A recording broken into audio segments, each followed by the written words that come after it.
Okay, as soon as your facility is ready, as soon as your facility is permitted, it is time to get started. So time to launch. You want to work fast and get your process moving because you're going to need revenue as soon as possible, and it won't be immediate. It takes a while to make compost. It'll take a while to build up clientele.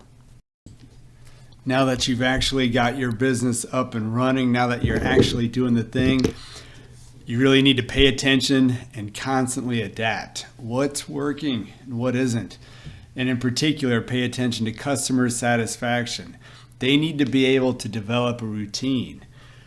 So you need to be very consistent in your pickup times, or if you have a drop-off location, you need to be consistent in the times and the days of the week that's available to people so they can work it into their weekly routine.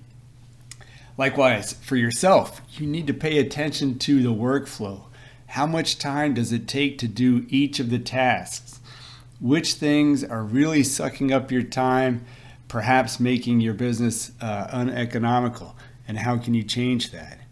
And likewise, you really need to pay attention, start recording all of the real costs. I hope that you did some detailed planning for what your costs would be, but now that you're actually performing the task, how much fuel are you using?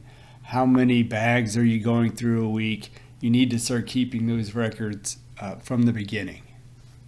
Likewise, you really want to stay on top of a lot of things, but in particular, any commitments that you've made with your customers, you want to see them through without any question.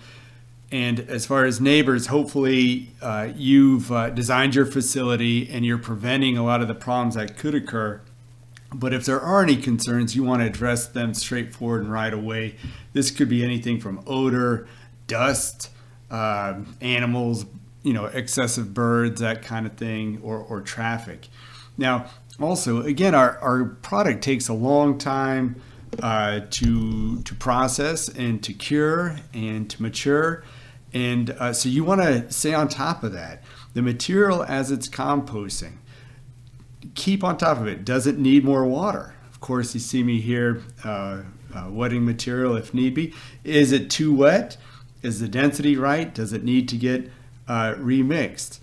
You want a quality compost. You want to be patient, but you want to stick with it so that it's ready in a timely fashion. If it drags out too long, that again is money out of your pocket, and I doubt you can afford that.